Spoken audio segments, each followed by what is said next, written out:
Alors nous allons continuer un petit peu dans notre exploration des différentes transformées de Fourier avec une autre cas de fonction qui est très utilisée, qui serait la fonction de Gauss, la gaussienne. Alors, un petit rappel sur la convention que nous avons utilisée pour cette transformée de Fourier, qui, je vous rappelle, va nous permettre de passer d'un domaine direct à un domaine réciproque et nous ouvrir ainsi un autre angle de vue sur les phénomènes qu'on analyse. Donc, il y a plusieurs conventions qui existent, c'est la convention qu'on utilisera dans tout le cadre de Dans la vidéo précédente, on a déjà pu voir différentes transformées de Fourier pour des fonctions usuelles comme les fonctions cosinus ou bien sinus, la fonction porte, la fonction constante ou bien la distribution de Dirac. Là, on va s'intéresser à une gaussienne. La gaussienne, c'est la courbe typique qui a la forme d'une courbe en cloche qui descend jusqu'à 0, qui est toujours positive, et c'est une fonction qu'on rencontre très souvent dans tout ce qui est statistique. Dès qu'on a la loi des grands nombres, on va tendre vers cette forme gaussienne. C'est aussi une forme qui existe beaucoup en optique, notamment dans le domaine des lasers où elle va apparaître naturellement. Eh bien, on va essayer de mener à bien ce calcul de transformée de Fourier. Donc, on va partir de la définition de la transformée de Fourier. On va remplacer g de t par son expression et on voit que du coup, que l'intégrale qu'on a à résoudre, c'est une intégrale qui fait intervenir deux exponentielles. Donc, avec les propriétés des exponentielles, on peut la réduire à une seule. Avec un argument qui est moins t carré plus i oméga t dt. Or là, on va un petit peu bidouiller cet argument pour le transformer dans quelque chose qu'on va mieux manipuler.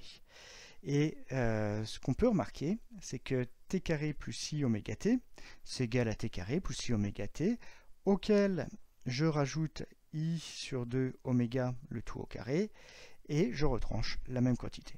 Donc là, on peut vraiment se demander pourquoi j'ai fait cet ajout et ce retrait, qu'est-ce que ça apporte?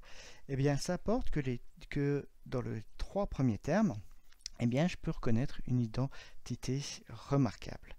En effet, là, ce que je peux reconnaître, c'est t plus i sur 2 oméga au carré. En effet, ça me donne bien t carré, plus t fois i fois oméga, plus i oméga au carré. Et puis, ce qui me reste, c'est un terme en oméga carré sur 4.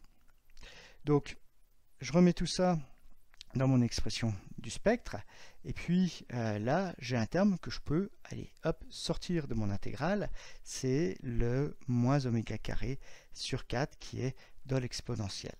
Là, j'ai plus de dépendance en t que j'utilise pour intégrer, donc voilà. J'ai simplifié un petit peu mon intégrale. Maintenant, c'est uniquement une intégrale que j'ai à prendre de exponentielle de moins t plus i sur 2 oméga au carré dt. Alors, qu'est-ce que je vais faire pour aller plus loin? Eh bien, je vais faire un petit changement de variable et je vais poser u qui vaut t plus i oméga sur 2. Et du coup, eh bien, dans mon intégrale, ce qui me reste à intégrer, c'est exponentielle de moins u carré du à prendre entre moins l'infini et plus l'infini.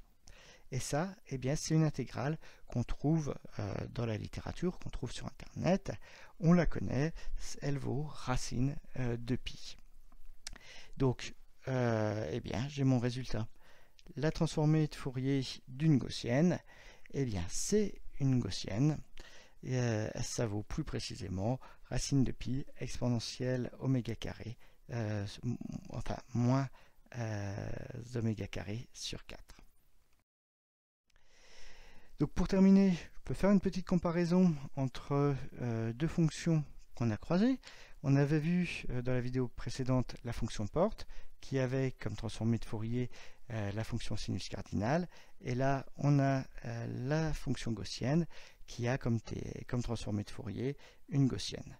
Donc ça, c'est nos fonctions dans le domaine direct, donc dans le domaine du temps. Alors ce qu'on peut remarquer, c'est que ces deux fonctions n'ont pas la même largeur à mi-hauteur. On voit qu'avec les arguments qu'on a ici, la gaussienne est plus large et que ces deux fonctions ne présentent pas la même surface également. Donc là, il peut y avoir des facteurs de normalisation si on veut qu'elles représentent la même surface et si on veut qu'elles aient également la même largeur, par exemple. Mais ici, on va faire cette comparaison sur les formes non normalisées. Alors, si on considère maintenant ce qu'on a dans le domaine du spectre, dans le domaine des fréquences, eh bien, on voit qu'on a des différences majeures.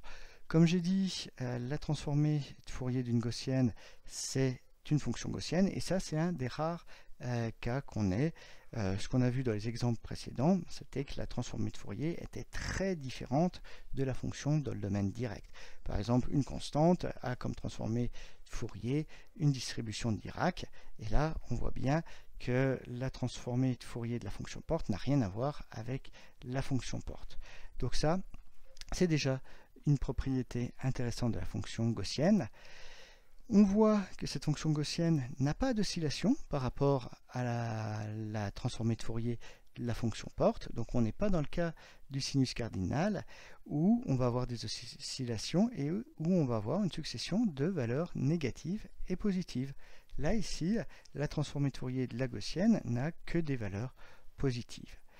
Et ce qu'on voit également, c'est que les fréquences mises en jeu sont plus restreintes dans le cas de la transformée de Fourier de la gaussienne. Si on compare l'étendue spectrale à celle du sinus cardinal qu'on a pour la porte, on voit que le sinus cardinal a une étendue bien plus importante. Et ça, on peut le comprendre un peu avec les mains, parce qu'avec le sinus cardinal, eh bien, on a, avec la fonction porte, on a des flancs qui sont extrêmement raides. Et on sait que si on veut reconstituer des flancs très raides, on a besoin d'un très grand nombre de fréquences. Pour la gaussienne, on a quelque chose, une montée, une descente qui sont plutôt doux. Donc on aura besoin de moins de fréquences pour reconstituer cette évolution qui est beaucoup plus douce.